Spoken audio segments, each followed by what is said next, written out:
বাবা বাবা হচ্ছে পৃথিবীর সবচেয়ে আপনজন, যে নিঃস্বার্থভাবে বটগাছের মতো ছায়া দিয়ে যায়, যার একটি কথা রাগ এমনকি তেজে ভরা, কিন্তু তার পেছনে লুকিয়ে থাকে তার নিঃস্বার্থ ভালোবাসা। তার নিঃস্বার্থ ভালোবাসাটা কেউ উপলব্ধি করে না, শুধু দেখে তার রাগ, তার জিদ।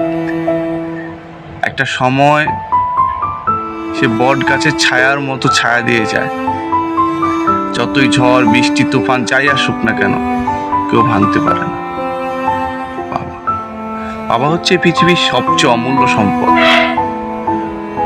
আর এই বাবাকে মাকেও কেউ বয়স হলে দেখে না।